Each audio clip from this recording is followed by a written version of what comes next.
జగన్మోహన్ రెడ్డి గారు ఉన్నప్పుడు మీకు పథకాలన్నీ వచ్చినాయా? వచ్చినాయండి. ఇప్పుడు ఇప్పుడు ఇప్పుడు కూడా వస్తున్నాయా? ఇప్పుడు రావట్లే మాకేమి. ఆహా. చంద్రబాబు నాయుడు గారు మరి అందరికి ఇస్తాము, జగన్మోహన్ రెడ్డి కంటే కూడా ఎక్కువ ఇస్తామన్నారు కదా. వేయండి, ఆయన ఇచ్చింది వేయండి. ఒకటి ఇచ్చామని చెప్పమానండి వాళ్ళని. నేను చదువుతా నేను ఇచ్చాడని ఏం ఉపయోగం? ఇచ్చి చెప్పాలండి, ఇవ్వకుండా చెప్పుకోవటం ఎందుకండి? అది చెప్పుకోవటానికి బాగానే అంటే ఫ్రీ బస్ వచ్చిందా? ఫ్రీ బస్ వచ్చింది, మేము అసలు ఎక్కువ తన్నుకుంటున్నారు జనం. మరి ఏడెక్కుతామండి? ఒక్కోసారి ఆపట్ల బస్సులు, మేము ఛార్జీలు పెట్టుకొని వెళ్తున్నాము.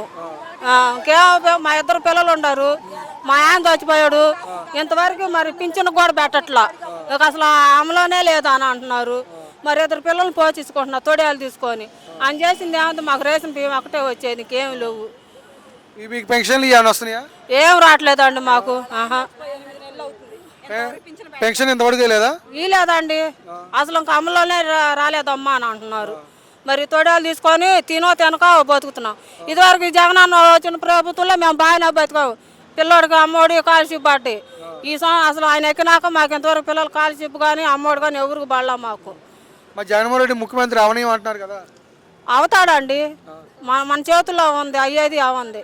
ఇప్పుడు జగన్మోహన్ రెడ్డి ఉన్నప్పుడు అందరూ తిన్నారు, అన్ని పథకాలు వచ్చినాయి మాకు. ఎవరో బుద్ధకు పోయిన వాళ్ళు అటు ఇటు పోయేవాళ్ళు ఏరేమో కానీ మేము మాత్రం వేసేది గెలిపించుకునేది మాత్రం పక్కా అండి.